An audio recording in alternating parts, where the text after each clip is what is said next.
Hello friends, AI और digital institute में आपका स्वागत है। आज की इस वीडियो में हम एक्सेल में उपयोग होने वाले 50 फंक्शंस तथा उनके उदाहरण सीखेंगे।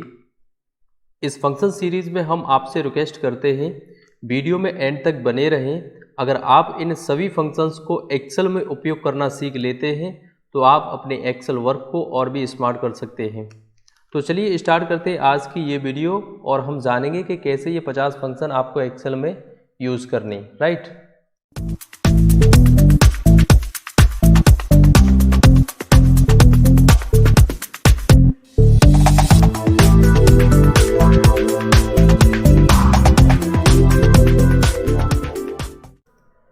तो यहाँ पर मेरे पास एक वर्कबुक है जिसमें हमने सीरियल वाइज कुछ फंक्शंस के नेम रखे हैं। उनका उपयोग हम एक्सेल वर्कबुक पर कैसे करेंगे, इसकी हम प्रैक्टिस सहित हर फंक्शंस को जानेंगे कि कैसे कौन सा फंक्शन उपयोग करना है और कहाँ पर इसका उपयोग होता है। ठीक है, तो स्टेप बाय स्टेप आपको ये 50 फंक्शन सीखने हैं। ये जो मैंने लिस्ट बना रखी है इसमें कुल 50 फंक्शंस हैं। अगर ये 50 फंक्शंस आप कवर कर लेंगे तो डेफिनेटली आप एक अच्छे एक्सेल यूज़र बन जाएंगे, राइट। तो सबसे पहले हम सीखेंगे ABS फंक्शन। ABS फंक्शन का एक्सेल में क्या उपयोग होता है इसके बारे में थोड़ा सा डिस्कस करेंगे। तो सबसे जो पहला फंक्शन है वो है हमारा ABS। तो एक्सेल वर्कशीट पे कोई भी फंक्शन हम अप्लाई करेंगे किसी सेल के अंदर तो सबसे पहले इक्वल का साइन यूज़ करेंगे, इक्वल टू ABS जैसे मैंने टाइप किया तो ABS फंक्शन की डिस्क्रिप्शन आप यहाँ पे चेकआउट करेंगे। Return the absolute value of a number without its sign, right. अगर आपके पास कोई ऐसा नंबर डेटाबेस है जिसमें माइनस का साइन या अनदर कोई नंबर वैल्यू साइन यूज हुआ है तो उसको ये रिमूव कर देगा। रिटर्न जो वैल्यू आएगी वो एब्सोल्यूट वैल्यू आएगी। फॉर एग्जांपल मैं इसे डिलीट करता हूँ। डिलीट करने के बाद सिंपली आपको यहाँ पर कोई वैल्यू रखते हैं। फॉर एग्जांपल मैं यहाँ पर रखता हूँ -12,500 और एक वैल्यू और रखते हैं -1700, राइट।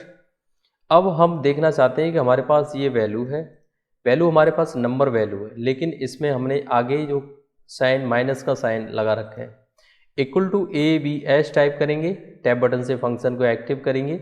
अब ये नंबर वैल्यू आपसे पूछेगा कौन सी ऐसी वैल्यू है जिसके अंदर आपका माइनस का साइन यूज हुआ है, तो हम इसे सेलेक्ट करेंगे, ब्रैकेट क्लोज करेंगे और सिंपल इंटर। आप देख सकते हैं ये नंबर वैल्यू थी और इसके आगे माइनस का साइन था, इसे रिमूव कर दिया। एब्सोल्यूट जो नंबर वैल्यू निकाल के दी है वो ये आ चुकी है, राइट। अब चलते हैं नेक्स्ट फंक्शन एवरेज फंक्शन की तरफ। एवरेज फंक्शन अगर आप एक एक्सेल यूज़र हैं तो ये नोट कर लें, आपको एवरेज फंक्शन बिल्कुल इजी तरीके से लगाना आना चाहिए, क्योंकि किसी भी वैल्यू का अगर आपको एवरेज चाहिए तो ये फंक्शन वहाँ पे आपकी मदद करेगा, राइट। तो सबसे पहले हम कोई वैल्यू रखते हैं। फॉर एग्जांपल यहाँ पर नंबर वैल्यू पे ये काम करेगा। तो वैल्यू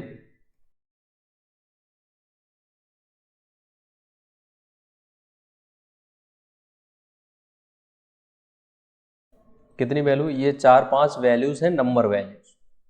यहाँ पर स्टेटस बार में आप चेकआउट कर सकते हैं, इनका काउंट है 5 वैल्यू है ये, इनका टोटल भी आ रहा है यहाँ पे 24,500 और यहाँ पे एवरेज निकल के आ रहे हैं स्टेटस में। इसे अगर आपको फंक्शन की मदद से निकालना है तो एवरेज फंक्शन इसमें आपकी मदद करेगा। किसी भी सेल में आप एवरेज फंक्शन टाइप कीजिए, इक्वल टू एवरेज। ये बेसिक फंक्शन है, अगर आपको ये फंक्शन आते हैं कोई प्रॉब्लम नहीं है। ये बिगिनर के लिए है कि अगर आपको एक्सेल में कुछ नहीं आता तो ये 50 फंक्शन आप सीख लेंगे तो आप एक्सेल में अपने काम को और भी इम्प्रूव कर सकते हैं, ठीक है। तो एवरेज फंक्शन जैसे ही हमने टाइप किया, इसे टैब बटन से एक्टिव करेंगे। नंबर 1, आप या तो नंबर 1 by 1 वैल्यू को आप कॉमा लगा के दे सकते हैं और नहीं तो आप सिंपली अपनी रेंज को सेलेक्ट करेंगे जिस रेंज में आपकी नंबर वैल्यू रखी है। ब्रैकेट क्लोज करेंगे और सिंपल इंटर की प्रेस करेंगे। आप देख सकते हैं जो एवरेज है, इस वैल्यू का जो एवरेज है वो कितना है, 4900 है, राइट। तो एवरेज फंक्शन से आप किसी भी नंबर वैल्यू का एवरेज निकाल सकते हैं, ठीक है। अब चलते हैं नेक्स्ट फंक्शन की ओर। देखिए सेल फंक्शन आप किसी भी स्पेसिफिक सीट की लोकेशन या उसका फाइल नेम या अनदर इंफॉर्मेशन अगर आपको चाहिए किसी भी सेल्स की तो आप सेल फंक्शन की मदद से बिल्कुल इजी तरीके से निकाल सकते हैं। थोड़ा सा सेल फंक्शंस के बारे में जानेंगे। Cell return information about the formatting location contents of the first cell according to the sheets reading order। Okay, cell function active करेंगे। अभी आपसे पूछ रहा है, यहाँ पर ढेर सारे ऑप्शंस आ रहे हैं, for example colour, contents, file name. अब जैसे मैं यहाँ पर फाइल नेम पे एक्टिव करूँगा और इसे ब्रैकेट क्लोज करके इंटर दबाऊंगा, तो आप देख सकते हैं सी ड्राइव के अंदर यूजर्स में बलराम सिंह डेस्कटॉप और यहाँ पर एक्सेल 50 फार्मूलाज ये करके ये वर्कबुक सेव है। और function list, right, function list क्या है? सीट, वर्कशीट कौन सी है? Function list. तो इस सेल फंक्शन ने इतनी सारी फाइल नेम से इंफॉर्मेशन निकाल के दे दी, राइट। और भी ऑप्शंस हैं, आप 1 बाई 1 इन्हें चेकआउट कर सकते हैं। ये अगर सीट प्रोटेक्ट है या नहीं है तो आप यहाँ से भी इसे आइडेंटिफाई कर सकते हैं। अगर नहीं है, ट्रू एंड फॉल्स में ये रिजल्ट आ रहा है। एग्जैक्ट मैच के लिए जैसे हम दबाते थे 0, अभी ये फॉल्स आ रहा है, ट्रू आ रहा है, उस रिजल्ट के अकॉर्डिंग ये कर रहा है। तो बेसिकली इससे आप किसी भी सेल्स या किसी भी वर्कबुक की इंफॉर्मेशन निकाल सकते हैं। टाइप या रो को मैं जैसे ही सेलेक्ट करूँगा और इंटर दबाऊँगा तो यहाँ पे आप देख सकते हैं इसने रो नंबर निकाल के दे दिया, क्योंकि हम जिस सेल के अंदर ये फॉर्मूला यूज़ किया है सेल, वो 4 नंबर वाली रो में किया है। अगर कॉलम को भी अगर आप निकालना चाहते हैं तो सिंपली COL इसको सेलेक्ट करेंगे, इंटर दबाएंगे तो ये कॉलम यहाँ से ABCD ये चौथा कॉलम है और यहाँ पर ये रिजल्ट निकल के आ गया।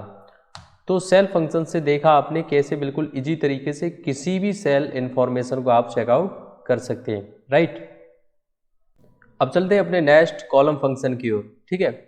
तो कॉलम फंक्शन बेसिकली करता क्या है? इक्वल टू COLUMN, रेफरेंस आप जिस सेल का देंगे आपको ये कॉलम नंबर फाइंड आउट करके देगा। फॉर एग्जांपल मैंने कॉलम फंक्शन एक्टिव किया और मैं यहाँ पे सेलेक्ट कर रहा हूँ G1 को, राइट। G1 को मैंने सेलेक्ट किया, ब्रैकेट क्लोज करके जब मैंने इंटर दबाया तो आप देख सकते हैं यहाँ पर रिजल्ट आया 7। अब 7 रिजल्ट किस लिए आ रहा है ये थोड़ा सा डिस्कस करेंगे। इसने ये कॉलम नंबर निकाल के दे दिया। ये जो वैल्यू है G1, वो G कॉलम है वो 7 नंबर पर है, 1 2 3 4 5 6 और ये 7वें कॉलम के अंदर हमने सेलेक्ट किया था G1 को, ठीक है। तो इसने बिल्कुल इजी तरीके से आपको कॉलम का नंबर फाइंड आउट करा के दे दिया। सिंपल ऐसे ही एक रो फंक्शन है, उसे आगे जानेंगे। अब चलते हैं अपने नेक्स्ट फंक्शन कॉनकैटिनेट की तरफ। कॉनकैटिनेट फंक्शन उपयोग करने से पहले थोड़ा इसके बारे में जानेंगे कि ये बेसिकली फंक्शन कहाँ और कैसे काम करता है, राइट। कॉनकैटिनेट फंक्शन का जो मेन मोटो है वो ये है कि इस फंक्शन की मदद से आप डिफरेंट सेल्स के टेस्ट डेटा को आप जॉइंट कर सकते हैं एक सेल के अंदर। फॉर एग्जांपल यहाँ पर मैंने रखा है जैसे A और यहाँ रखा है B और यहाँ रखा है C, राइट। ये अलग अलग सेल्स के अंदर यहाँ पर कुछ वैल्यूज़ रखी हैं, टेस्ट डेटा रखा है। अब मैं कॉनकैटिनेट इस कॉनकैटिनेट को इस सेल के अंदर लगाता हूँ और टेस्ट 1 में मैंने A को सेलेक्ट किया, कॉमा लगाया, टेस्ट 2 में मैंने B को सेलेक्ट किया, कॉमा लगाया, और टेस्ट 3 में मैंने C को सेलेक्ट किया और ब्रैकेट क्लोज किया। अब देख सकते हैं मैंने 1 बाई 1 तीनों सेल्स को सेलेक्ट किया है और सिंपल इंटर। आपने देखा कि A, B और C ये डिफरेंट सेल्स में डेटा था और कॉनकैटिनेट फंक्शन की मदद से ये सिंगल सेल में डेटा को ज्वाइन कर दिया, राइट। तो ऐसे तो हम कॉनकैटिनेट फंक्शन की मदद से किसी भी नंबर वैल्यू को या टेस्ट वैल्यू को आप ज्वाइन कर सकते हैं। फॉर एग्जांपल यहाँ पर मैंने नंबर रखा है, अगर मैं नंबर करता हूँ तो भी ये ज्वाइन करेगा, राइट। तो ऐसे तो हम कॉनकैटिनेट फंक्शन की मदद से डिफरेंट सेल्स के नंबर या टेस्ट डेटा को ज्वाइन कर सकते हैं। नेक्स्ट जो फंक्शन है वो है कन्वर्ट फंक्शन, राइट।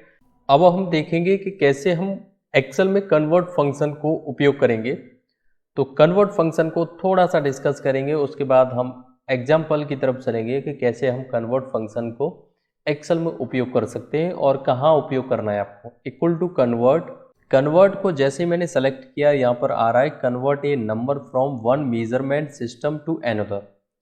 इस फंक्शन की मदद से आप किसी भी वैल्यू को मेजरमेंट कर सकते हैं। फॉर एग्जांपल एक फुट को अगर आपको सेंटीमीटर में कन्वर्ट करना है तो आप कन्वर्ट कर सकते हैं, किलोग्राम को अगर ग्राम में कन्वर्ट करना है तो इस फंक्शन की मदद से कर सकते हैं। ढेर सारे मेजरमेंट इसमें आपको मिलेंगे। तो पहले हम कोई वैल्यू रखते हैं। फॉर एग्जांपल मैंने यहाँ पे रखा 200, राइट। अब ये डिफाइन नहीं है ये 200 किलोग्राम है या फुट है या मीटर है, क्या है, राइट। इस वैल्यू को आप मेजर कैसे करेंगे, इस फंक्शन से हम जानेंगे। Equal to convert number. अब कहाँ है आपका नंबर डेटाबेस, नंबर हमारा ये है, कॉमा लगाया। अब फ्रॉम यूनिट, ये जो वैल्यू आपने सेलेक्ट की है ये किस यूनिट में आप दिखाना चाहते हैं, तो हम फॉर एग्जांपल इसे रखते हैं। मैंने रखा इसको, इसे मैंने रखा, चलो मैंने फुट में रख लिया, ठीक है, कॉमा। अब 200 फुट को आप कन्वर्ट किस में करना चाह रहे हैं, फुट को अगर आपको इंच में कन्वर्ट करना है तो यहाँ पे इंच को सेलेक्ट करना है, ब्रैकेट क्लोज करना है और सिंपल इंटर। अब देख सकते हैं कि 200 फीट का यहाँ पर इंचेस निकल के आ गया। इसी फंक्शन में अगर आप यहाँ पे फुट की जगह अगर मीटर करते हैं या कुछ और यूनिट सेलेक्ट करते हैं तो उसका भी ये रिज़ल्ट बिल्कुल इजी तरीके से निकाल के देगा, राइट। ये मीटर से इंचेस निकाल के दे दिए। अगर आप यहाँ पे किलोग्राम से ग्राम को निकालना चाहते हैं तो के टाइप करेंगे और यहाँ पर केजी को सेलेक्ट करेंगे। यहाँ पे ढेर सारे यूनिट आ रहे हैं, आप जैसा आपको उचित लगे, जिस यूनिट को आपको कन्वर्ट करना है वो यूनिट आप यहाँ से कन्वर्ट कर सकते हैं। अब देखते हैं count function. Basically count function क्या काम करता है इसको थोड़ा सा डिस्कस करेंगे। तो काउंट अगर आपको समझ में आ गया तो ये इतने सारे फंक्शन काउंट, काउंट ए, काउंट ब्लैंक और काउंट इफ फंक्शन आप बिल्कुल इजी तरीके से सीख जाएंगे, राइट। तो सबसे पहले हम सीखेंगे काउंट फंक्शन। तो यहाँ पर हम इक्वल टू काउंट, अब यहाँ पे दे रखा है counts the number of cells in a range contains numbers, right. ये बेसिकली करेगा क्या, ये नंबर वैल्यू को काउंट करेगा और निकाल के देगा कि जो भी आपने रेफरेंस या किसी भी सेल्स रेफरेंस को आपने सेलेक्ट कर रखा है इस फंक्शन के अंदर, उसको ये काउंट करेगा। तो फॉर एग्जांपल हम वैल्यू को रखते हैं, वैल्यू हम मान लेते हैं 1 2 3 4 5, राइट।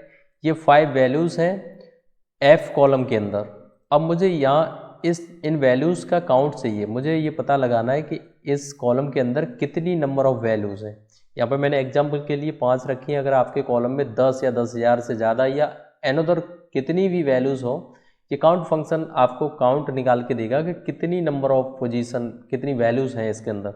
इक्वल टू काउंट, और इसे हमने नंबर वैल्यू अभी दी है। आप इस चीज़ का ध्यान रखें, काउंट फंक्शन नंबर वैल्यू को काउंट करेगा। तो जैसे मैंने इंटर दबाया तो आप देख सकते हैं यहाँ पर रिजल्ट आया 5। अगर मैं यहाँ 3 को अगर ए करता हूँ और इंटर दबाता हूँ तो ये ए को काउंट नहीं कर रहा है, ये टेस्ट डेटा को काउंट नहीं कर रहा है, ठीक है। तो ये बात आपको थोड़ा सा काउंट ए और काउंट फंक्शन में डिफरेंस है। Count function basically number value को काउंट करता है और जो काउंट ए फंक्शन है वो नंबर और टेस्ट वैल्यू को दोनों को काउंट करता है। तो हमने यहाँ पे जैसे 3 को ए किया तो इसने यहाँ पर रिजल्ट नंबर वैल्यू को काउंट कर लिया और ए को काउंट नहीं किया। अगर हम यहाँ पे काउंट ए फंक्शन लगाएं, जो हमारा यहाँ पर जो फंक्शन है 8वें नंबर पर, इस फंक्शन को अगर हम लगाते हैं और इस रेंज को सेलेक्ट करेंगे, ब्रैकेट क्लोज करेंगे, इंटर दबाएंगे, तो आप देख सकते हैं कि इसने ए को भी काउंट किया और नंबर वैल्यू को भी काउंट किया। तो ऐसे तो हम काउंट और काउंट ए फंक्शन को उपयोग कर सकते हैं। अब सीखते हैं count blank function. Count blank function का मतलब ये है, जैसा कि मैंने अभी आपको बताया नंबर और टेस्ट को कैसे काउंट करेंगे। अब हम यहाँ पर किसी वैल्यू को ब्लैंक करते हैं और स्पेस देते हैं। किसी सेल में डेटा है और किसी में नहीं है, राइट। तो हमारे पास हमने क्या किया, यहाँ से कुछ डेटाबेस है और यहाँ तक। अब हमें ये फाइंड आउट करना है कि 1 से लेकर के और यहाँ 5 तक जो बीच में ब्लैंक सेल है वो कितनी है। अगर आपके पास डेटाबेस ज़्यादा हुआ तो आप कैसे फाइंड आउट कराएंगे। तो इक्वल टू काउंट ब्लैंक और रेंज, आप जहाँ तक आपकी रेंज है उस रेंज को सेलेक्ट करेंगे, ब्रैकेट क्लोज करेंगे और सिंपल इंटर की प्रेस करेंगे। आप देख सकते हैं यहाँ से हमने रेंज स्टार्ट की थी, यहाँ से एक ब्लैंक सेल ये है, एक दूसरी ये है और तीसरी ये है। अगर मैं दो को भी डिलीट करता हूँ तो यहाँ पे काउंट ब्लैंक है वो 4 रिजल्ट आ गया आपके सामने। तो काउंट ब्लैंक फंक्शन की मदद से आप किसी भी स्पेसिफिक कॉलम या किसी भी स्पेसिफिक रेंज से ब्लैंक सेल को काउंट कर सकते हैं। नेक्स्ट जो फंक्शन है वो है काउंट इफ फंक्शन। ये फंक्शन आपको आना ही चाहिए, अगर आप एक एक्सेल यूज़र हैं तो इसका उपयोग भी आपको आना चाहिए। फॉर एग्जांपल जैसे यहाँ पर रखा है मैंगो, एप्पल, मैंगो, एप्पल, ठीक है, और नेक्स्ट रखते हैं पोटैटो। अब यहाँ पर आपको काउंट निकालना है किसका, मैंगो का, equal to COUN count if. Range हमारी क्या है, रेंज ये है, हमने रेंज को सेलेक्ट किया जहाँ तक हमारा डेटाबेस है, कॉमा डबल कोट के अंदर हमने लिखा, क्या लिखा, मैंगो, राइट, और डबल कोट बंद किया और ब्रैकेट क्लोज किया। तो हमने काउंट इफ में ये कंडीशन दे दी कि जो हमारी F8 से F12 तक ये रेंज है, इसमें जो मैंगो है वो कहाँ कहाँ पर है उसका काउंट आना चाहिए। तो मैंगो है 1 और 2, तो 2 काउंट आ गया। अगर इस एप्पल को अगर मैं मैंगो करता हूँ, इंटर दबाता हूँ, तो आप देख सकते हैं कि जो मैंगो की जो वैल्यूज़ है वो उसने काउंट कर ली कि मैंगो कहाँ कहाँ और किस सेल के अंदर कितनी पोजीशंस हैं, राइट। तो ऐसे हम बिल्कुल इजी तरीके से इस चीज़ को फाइंड आउट करेंगे।